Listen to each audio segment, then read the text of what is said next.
Hello, this is Truth Be Told Transformation, and I'm your host, Bonnie Burkert, sharing tools for transformation to live your highest truth. One of the tools that I use every single day is astrology. I don't look to astrology necessarily for prediction, but I do like to know what the trends are and what's happening out there. So I look forward to introducing an astrologer to you. But before I do that, I do want to remind you that we are having an incredible premier festival called the Parapod Festival in Santa Clarita, California on April 1st, also March 31st and April 1st. So there will be more information at the end of the show, and we will definitely let you know how to find us. But we just wanted to give you that little promo before. So welcoming for today's show, Carmen Turner-Schott. Did I say your name properly, Carmen? Yes. Fantastic. Thank you for joining us. You're a Llewellyn author, and we were big fans of Llewellyn here at Truth Be Told Transformation. And so we're going to talk about your book, and you've got a new one coming. But let's talk about sun signs, houses, and healing. Build resilience and transform your life. And, we all about transformation here, Carmen. So tell us about your book and how it's been. It's about a year old now, not quite, right? Yes. The book came out last May, and it's kind of based on, a lot of my research as a counselor working with people from the last 25 years. I work a lot with children and adults that have had some type of trauma. And so I started wanting to make my love of astrology known to everyone on a basic level, where anyone could pick up my book and learn the basics and understand more about their main personality, which is our sun sign, which, as you know, is just one small piece of our personality. There's a lot more to the chart than just the sun, but I wanted people to get an interest and not shy away from astrology and really get to learn more about the energy and the personality traits and their strengths. So I know that each sun sign, I started seeing that they have different strengths. They have different ways that they heal, that they become resilient, and that they transform their life. And every sign has a different energy, a different element. And I started, really researching it and writing this book for tips of self-care and different affirmations for each sign that they can use in their everyday life in a practical way. That was kind of my goal of writing this book for beginners and for seasoned astrologers alike. Anyone that wants to learn more about building resilience and using their sun sign and astrology to do that. This book, you probably like it. It's out on Amazon.com, Barnes & Noble for order if you're interested. I also have some author copies. If you want to contact me and want a signed copy, I can do that as well. But yeah, I love teaching the basics of astrology. And I believe it's a powerful tool of self-awareness, and it's a map of our soul. And I've always used it since I was 16 years old. When I taught myself, it's when I got interested, and I've been doing it all this time. It's been my passion. And now I get to write and share just some things with others that I love to do. So I appreciate you having me on the show to share about my love for astrology. That's so great. I used to, I'll share about myself that I've always been interested in it, and yet I was daunted by how much there is to know about it, and really what a deep dive there is to be able to use it well. So, for example, the book that you have out right now is called Sun Signs, and the upcoming book is called Moon Signs. So how fascinating is it to understand that side of ourselves as well? So why don't we start with a little description of sun versus moon? Sure. So, in astrology, the sun sign is based on what day you're born, what day and month. And so, most people know what their sun sign is. There's 12 signs. So, they'll know if you're a Leo, Virgo, Aries, Pisces. People kind of look it up and kind of know the basics. But that's just your main outer personality. And that's how people see you and how you interact with people in the world is the sun. It's where you shine. It's where you show your real personality and identity. Now, the moon is a little different because the moon is our internal feelings and emotions. It's our inner self. So it's how we react to things, how we express emotions, how we feel emotions. And so depending on what sign your moon is in, and your emotional nature can be very different than your main personality. For instance, I'm a sun sign Virgo, which is an earth sign, and I'm known to be pretty practical and a perfectionist and love to teach right, and learn and work and help people. But then my moon is in Aries, which is a fire sign, which is opposite of earth. And so I have this very powerful passion and energy that I tend to hide inside, that a lot of people don't see my moon sign readily, unless they really know me well and they live with me or they're my family. I'm pretty positive. I'm a motivated person. I like to help people think of the positive things they can do to change. And so that's kind of Aries energy, a motivator. So emotionally, you can be very different emotionally than your sun sign. Even twins can be born, at a certain time where their moon sign can change. And they may have a very similar chart, but that moon sign changes signs through the sky every 2 to 3 days. So, every 2 to 3 days, it's in a new sign. And so when we're born, it's really important to know what time you're born to know exactly where your moon sign is. But you can go online and look up moon sign calculators and put your date of birth, year, and place and things like that and figure out, get a pretty good idea where the moon sign is. So I wrote this book because, the moon to me is, I would say, even as strong as the sun sign. I think it's even more powerful, honestly, the moon in our chart and our personality, because emotions, are very powerful and strong. And so, when we have the full moon, when we have different issues going on with the full moon, everyone's affected by the full moon. There's a lot of scientific research about it. So in the book, I talk about how each moon sign is affected by the full moon. And I give you some tips. And it's really based on, what moon sign you have, what element it is. And I've noticed that, certain signs feel more have more insomnia, more depression, more irritability. Other signs may feel more active. Some might want to withdraw more and be alone. So the full moon affects us very greatly based on what moon sign we are. But just how we live and how we show love can really be seen through the moon sign. And if you know your time of birth and have done a birth chart, you can also go to astro.com and get a free chart to see where your sun sign is and where your moon sign is. And if your moon sign, once you learn about it in my book, once you know what sign it is and what house it's in my book, you can also look up the moon through the houses. So you can read about, moon in Aries, moon in Pisces, moon in Leo. I have a chapter dedicated to each moon sign and how they gain emotional fulfillment, how they overcome stress and how they can self-care and different, journal prompts and affirmations that can help each moon sign. And then at the last chapter, you can look up, my interpretation of the moon in each house. There's 12 houses. Each house rules an area of life. And so wherever the moon is in your chart, whatever house it's in is going to be where you express that emotional nature that you have. That's where that energy is going to be out into the world in your life. And for instance, if the moon is in the 10th house, emotionally, you're going to find your emotional security and comfort through your career, through the public, through work. If it's in the house of home and family, the 4th house, you may be a homebody. You may like to just stay home and be comfortable, work from home. You might feel more, emotional fulfillment through your children, your pets, things like that. So you can read in my book about all of it. And I love to share my knowledge about the moon. The moon, as we know, affects our emotional nature. It affects the tides of the ocean. More people report to the ER, more accidents happen, more people have domestic disputes and things during a full moon. And that's just because our emotions are heightened during that time. It's all energy. And so in the book, I highlight that for each sign as well. That's so great. You've just in this conversation and, broad strokes, you've really given me some insight about, like, for example, I'm my moon is in Leo. I'm a Pisces, but my moon is in Leo. And just how the full moon affects us individually.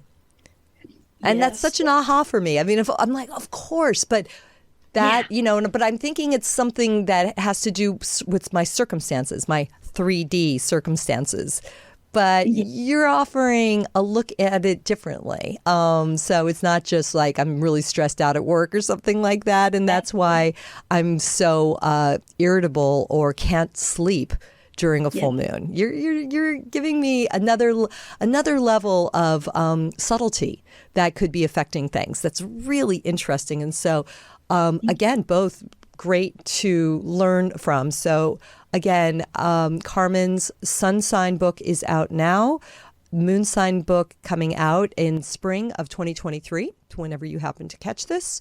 This is great. And the houses, Carmen, are a whole other realm that I haven't quite gotten to yet.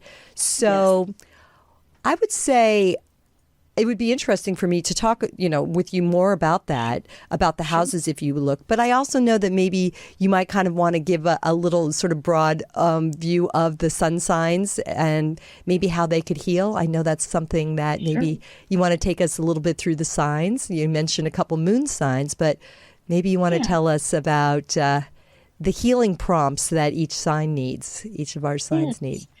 Sun sign. So for, beginners, out there, the way I describe it is, your birth chart is really a picture of the sky put on a piece of paper when you're born, the exact date, year, place, and time. It's like we take a picture and we put it on a piece of paper, and it's a wheel, and it's got 12 houses, which are areas of the sky, and we just call them houses in astrology. But it's like taking a picture of that sky, cutting it into 12 sections and putting it on a piece of paper. So the 12 houses are ruled by each of the 12 signs, and it goes from 1 to 12. So the first sign of the zodiac is Aries. Aries starts the spring season. It's when the flowers are blooming and things are going. That's the dates of Aries, of the sign Aries, when the sun is in that zodiac constellation. And Aries are the go-getters. They're courageous, they're brave, they're blunt, they're straightforward, they're direct, they're passionate, romantic. And they, I would say, are one of the most resilient sun signs because they just forge through. They're the warrior. They're ruled by the planet Mars. And so they are very resilient, and they heal by challenge. When they have a challenge, they like to overcome challenges. They also have a lot of endurance and like to be physically active. So they heal by exercise and doing things, being physical, on the move. A lot of them are known to be on the go, right? It's hard for them to sit still because they're always trying to achieve things and work and do hobbies and just have fun, and they're on the go. So Aries rules the head and the brain. And so a lot of Aries can get headaches. So, of course, reducing stress is a way they can heal and can help with their stress, tension, and headaches and things that they might get. And then the second sign is Taurus. Taurus is an earth sign. They are, ruled by Venus. So they're all about stability, security, comfort. They're connected to the past. They're nostalgic. They love the earth, to get their feet and hands in plants and dirt. They're connected to the senses. And so Taurus rules the jaw and the shoulders and neck. And a lot of times they hold their tension in those areas. And that's kind of their vulnerable area of the body. And so to heal, it's important for Tauruses to allow change into their life and not resist feeling emotions and resist letting things change, because they like to hold on and keep things the way they were and control it. And in life, as you know, we can't always do that. So my tip to Taurus for them to heal is to go with the flow and just to allow more change into their life and to do things that balance their energy, that bring them peace and that bring them harmony, because they really flourish with that. They're hardworking, they're pretty strong-willed and determined. So they're very resilient as well when they make their mind up. You can't change it. It's they're the bull.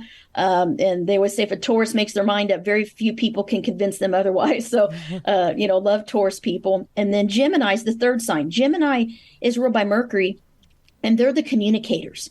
They're fast, they're quick. They're usually, pretty tall. A lot of them I meet are tall. They're on the go. They're just darting around. They're always thinking. They're multitaskers.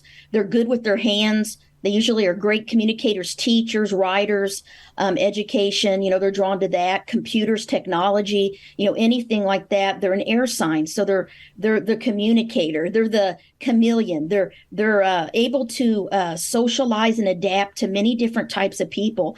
And Gemini's greatest stress is their mind. It's hard for them at times to stop their thoughts and to relax and meditate and just do nothing and just to be peaceful, because they're always thinking and their mind is so active. They're very intelligent. They like a good mental debate and a conversation. That's how they show love, is through talking and learning and communicating with people. And so they heal when they're able to still their mind and to take a break from moving around all the time, because they're always on the go. And so, sometimes healing comes through communication as well, talking about their feelings, because they're really good at talking about what they think and believe in different topics and, and debate things, but they sometimes lose touch with their true emotions. And that's because they're air. So to connect to their inner self and their emotions helps a Gemini heal. And then Cancer is the fourth sign. They're water. Cancer's the mother of the zodiac. So they're compassionate, caring, nurturing, also private. Their home, they like the home. Their home is where they feel safe. They usually are pretty shy, a little bit introverted. They love to help people. A lot of them go into the helping profession. So Cancers heal when they're able to balance their emotions, because their emotions are a lot of the times they're fluctuating, because they're ruled by the moon. And the moon's always changing, right, and affecting things. So they're very sensitive to the phases of the moon. And Cancers heal the most when they can be home, when they can be comfortable and have good food and be around their family and have that time alone for solitude. That's kind of where they heal. And Leo is the fifth sign. Leo is the lion. They are the charmer.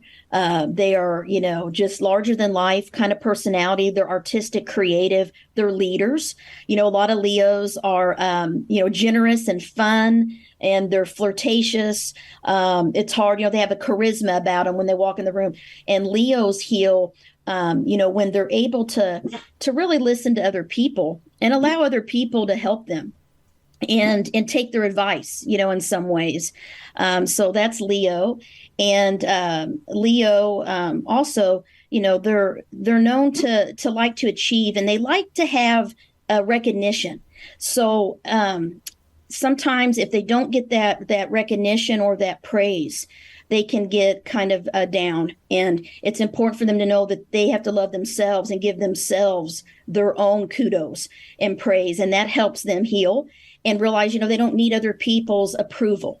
And that's something that helps Leos heal, because they do care about people liking them and being, on stage and things like that, and being respected. They like that. And then the sixth sign is Virgo. That's my sign. Virgos are perfectionists. They're earth. They're communicators as well, like Gemini. They're both ruled by Mercury, but they like to help people. They like to serve others. They can be analytical, productive, more practical, because they're an earth sign, and they like order and structure and routine. So the biggest thing for Virgos is to control their negative thoughts, control their mind, and to express what they really think and feel. So writing is really healing for Virgos, to write out their emotions. If they're stressed out, talk to someone or write what they feel. And Virgos need a time alone to heal. They need their alone time very much. And they like to be alone. They like their private time, and that helps them heal. And then they can go out and be around friends, but they really do like to be by themselves doing their hobbies and activities and things. So when they get overwhelmed with life, having that solitude helps them heal. And then Libra is the seventh sign. They are air, and Libras are the sign. It's interesting. The only sign that's not ruled by, like a living thing. They're metal. They're the scales of balance. So Libras are all about relationships. They rule the seventh house of marriage and partnerships. So Libras are all about, let's balance. Let's be peacemakers. They don't like conflict. They avoid it, actually. They like to please people and everyone to get along. And they like peace and harmony. A lot of them are also very intelligent. They like to read, learn, teach. But they also are artistic and creative. A lot of them have artistic abilities, musical abilities. But Libras heal when their relationships are peaceful. So having healthy relationships is very important. And they also heal when they learn to stand up for themselves and when they speak the truth. It's okay if they don't always have to agree with people. And that's their greatest challenge. So their healing comes through having that kind of assertiveness and not being passive and avoiding stressful relationships with people. So that's kind of how I feel that Libras heal, and having a loving relationship, you know. Did you have any questions about the first 7? No, it's great. You're doing an amazing job. I'm very, very grateful, and it's your insights are great, and I'm just kind of in awe of you. Just watching, it's just like, go, Carmen, go. This is so great, and thank you. It's very generous. Thank you. And then, you know, Scorpio is the 8th sign. They're one of the most powerful healing signs. They're actually, you know, the healer. They rule death, rebirth, transformation, healing, resurrection, regeneration. You know, Scorpios are ruled by Pluto. So they go through a lot of changes in their life and a lot of traumatic experiences. Some Scorpios, most of them I've met, have lost someone close to them at a young age. So they've really had to face a loss and grief and what it's like to lose a loved one. And so that changes them and makes them a stronger person. So a lot of people are drawn to Scorpio's magnetism and their healing energy. And there's just a very powerful, secretive nature to them that people don't understand why, but they're drawn to them. And they tell Scorpios all their problems. And so the thing about Scorpio is Scorpios don't typically trust people very easily. So one of the greatest tips for me, you know, when I talk to Scorpios, I have a lot of friends that are Scorpio and people in my life. And I always, you know, notice that it takes them a long time to truly trust someone. So they need to learn to be vulnerable and to take a little risk in trusting people to help them, because they tend to try to do everything on their own and be very strong, and they don't like to ask for help, and they're not readily vulnerable. They like to, you know, keep their cards close to them, so to speak. They're pretty private and pretty secretive about what they feel, but they're very, you know, very driven to succeed. And a lot of them go into therapy, counseling, healing energy work. So, you know, a lot of them are psychic, have intuitive abilities. You know, all of the water signs, especially too, are born with intuition. And Scorpio definitely has a very strong ability to see through to the truth of things, very perceptive sign.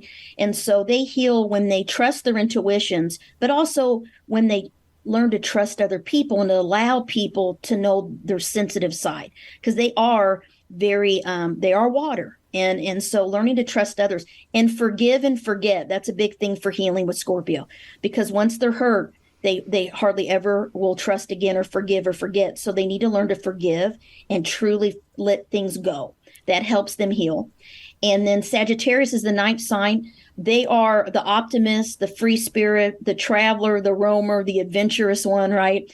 And I have a lot of Sages in my life. My mother's Sag, and she used to travel with me all over, get her backpack, and was just so adventurous, you know, and we go all kinds of places together. And I have a lot of friends that are Sag, and they always see the positive side of things.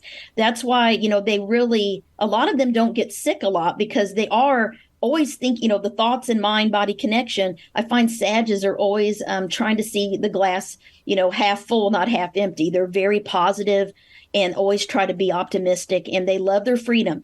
And it's not that they can't have relationships, but they typically like to feel free.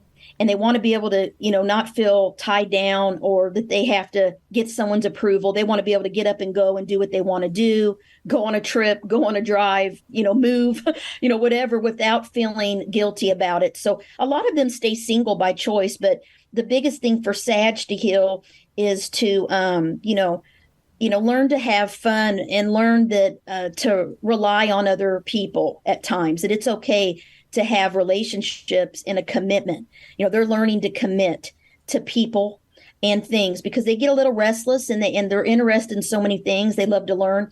And so learning things, study, travel, all those things bring healing. Being outdoors, hiking in the mountains, being out in the fresh air, that's very healing for Sages. They have a hard time being cooped up at a desk. I find that they rather be outside, outdoors doing something. So that's common to help them heal as well. And then the 10th sign is Capricorn.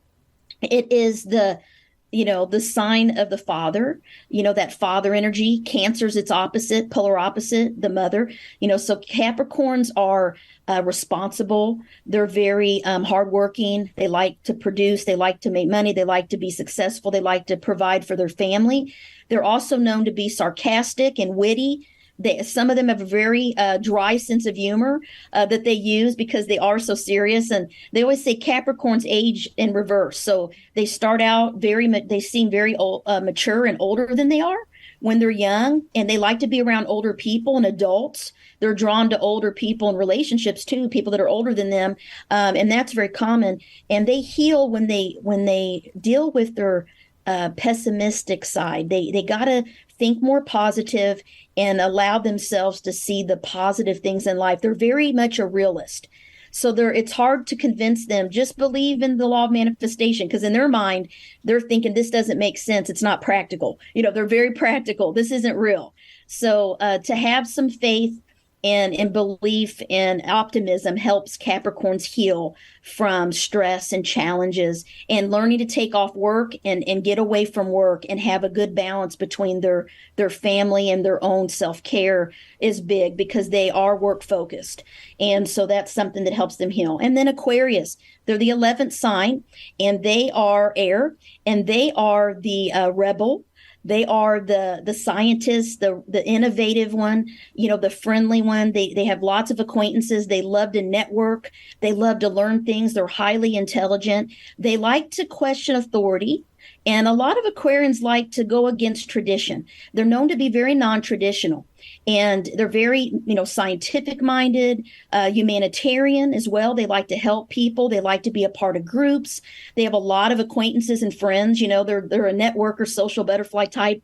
They like their freedom and they love their independence. So a lot of Aquarians resist feeling tied down to people, places, and things. So they like to be free. And a lot of them, don't marry by choice, because they like to be able to have lots of different friends and acquaintances, and not feel like they can't be who they are. They're very eccentric, very creative, and they like to kind of shock people, with their look, their dress, their hair, what they do, what they think and believe. They're very into thinking outside the box, right, kind of people. And they're very good communicators too. They love a good conversation, and they heal when they can, be free, be outside in the fresh air, and also though learning to, focus in on people's emotions.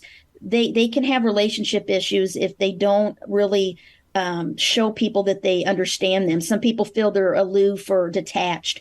And so they can heal by being more connected to their family and friends and coworkers, and listening and trying to understand people's emotions and feelings, because they don't always understand that side of things because they're intellectual and they're scientific minded, right? So that helps them heal many areas of their life when they focus in on how emotions are important to understand.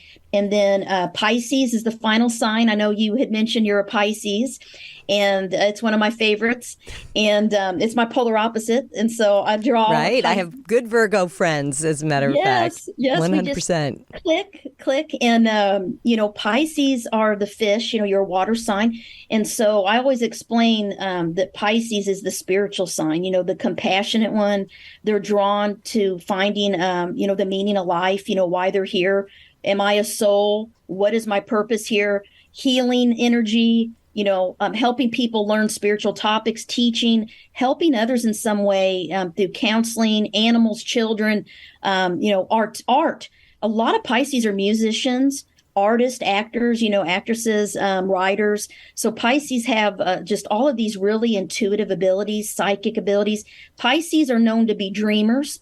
A lot of Pisces people I know dream things that happen, and they have a very vivid dream life and interested in dream interpretation and all of those things. And, crystals, astrology, you name it. Pisces are very interested in it and want to learn it. And that's because they rule the 12th house, which is the most spiritual house in our chart.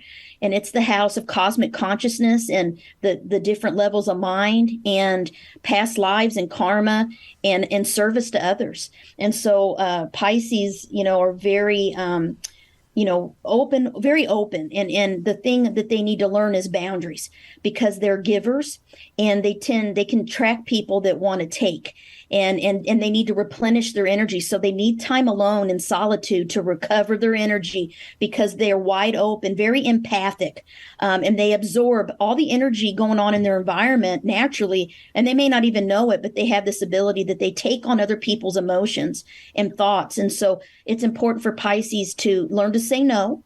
It's okay to say no. It's not being mean, and to take care of themselves. It's like, you can't help other people if your cup is empty, right? You got to fill your cup first, kind of philosophy, and then you can go out and help other people. And that's kind of my how I tell Pisces that they can heal, is by taking care of themselves and being healthy and balanced, and then they can go out and serve others, so they don't get burned out or depleted of their energy and things like that. But those are the 12 signs real quick. I mean, I know I talked really quick and fast. No, you did a fantastic job. So interesting, so insightful. I'm thinking about all the people I know. Tony, what's your sign? Sagittarius, and you're exactly right. Oh my gosh, he was so right. You're so right about mine. Thank you.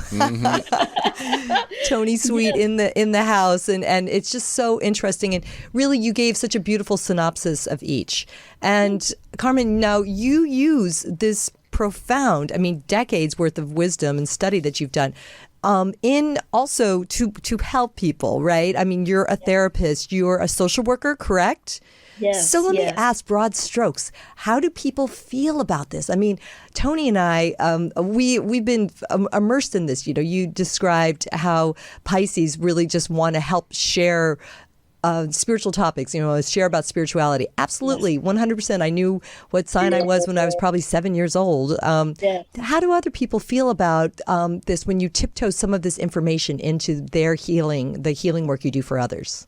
Yes, it's interesting because, when I work with people, I used to keep pretty private when I first started work. I was pretty private about, my second job and hobbies. But now I'm kind of out there now, so people know. But at work, I always ask, when's your birthday? And with my coworkers, I always try to find out. And I'll know. I don't even need to know. I can sense their energy, and I'll say, are you a Leo? They're like, yeah. How did you know that? Mm-hmm. And so I use practical. I'm a very practical person, as a Virgo too, but I have another side. So I connect with them, and they're like, okay, there's something to this, because how did you know that? And so they want to know. And I start teaching them just through talking basic stuff like, oh man, Mercury's retrograde. And they're like, Carmen, what does that mean? And I'll say we have to be more careful about our communication, because that means the planet is spinning backwards and blocked. So communication delays, and that they start noticing. So people that don't believe in any of this now will ask me, is Mercury retrograde? It has to be. I'm like, it is. And they start noticing. So my mission has been to teach people these energies, and how they may not, ever want to get a chart done. That's fine. But I want them to see that, the planets and the energies were created by God, the universe, and they affect us. They affect us just like the full moon. And so when there's a full moon, people notice, and I can tell with people at work.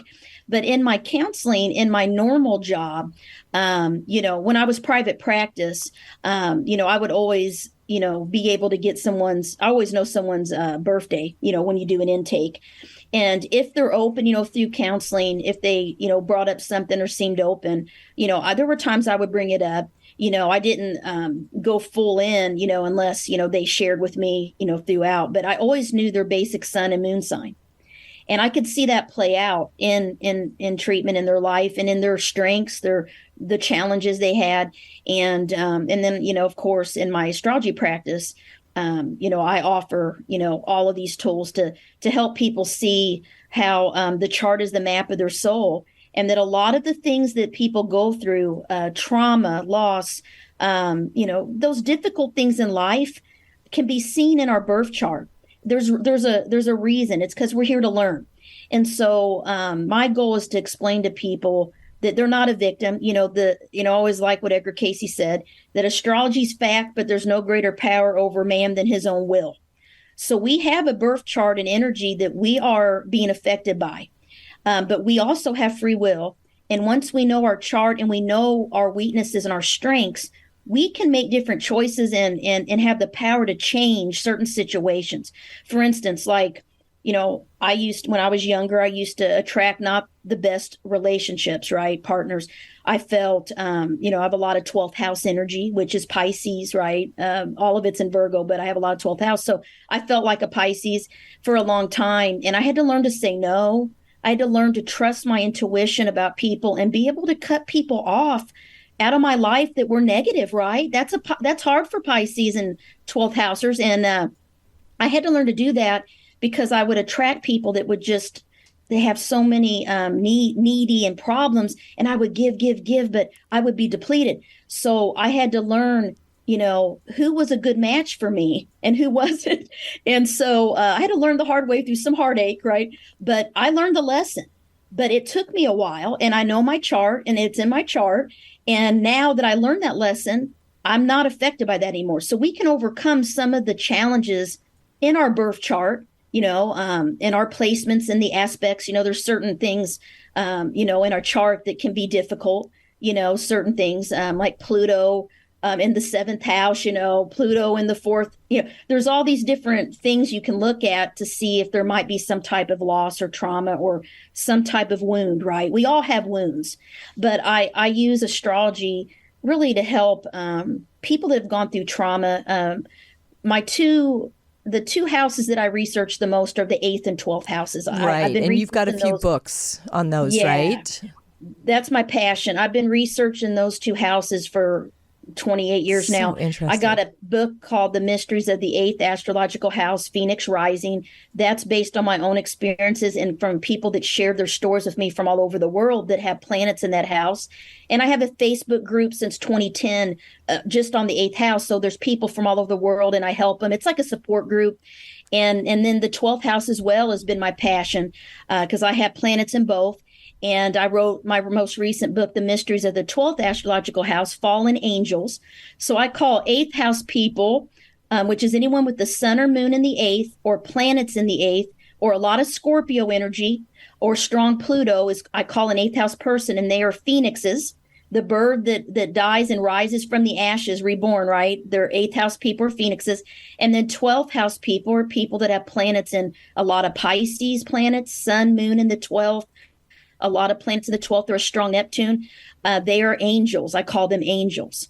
And so I have those two books out there as well. And that's where my research is based on, specifically those two houses and how people heal their trauma, their spiritual experiences. A lot of people with planets in those two houses have these mystical, unexplained experiences that they can't explain. And it's a shared experience with anyone with planets in those houses.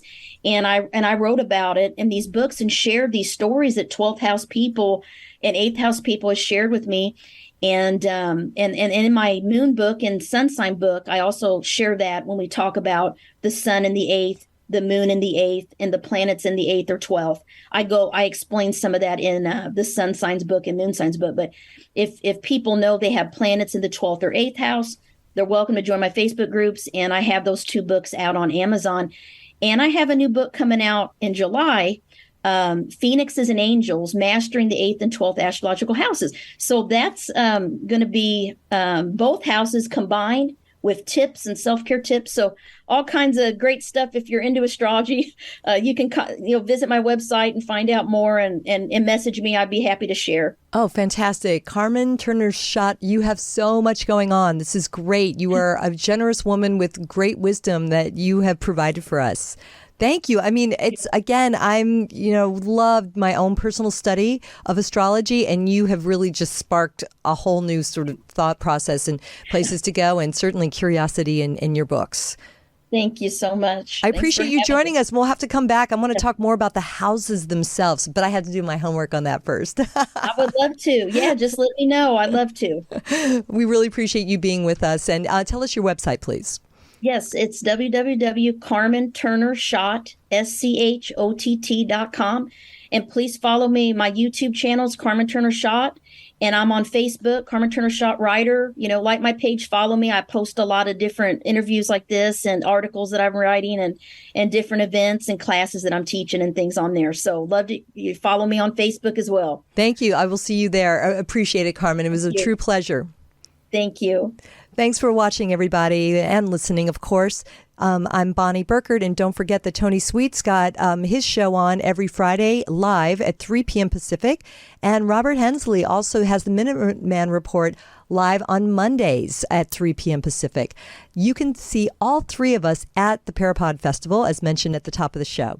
March 31st, April 1st, Santa Clarita, just a little bit north of Los Angeles, and so worth it because it's really, really beautiful. It's going to be a great gathering, not just of our passions around ufology, but also things like witchcraft. We're going to have a seance. We're going to have Native American wisdom. We're going to have some astrology.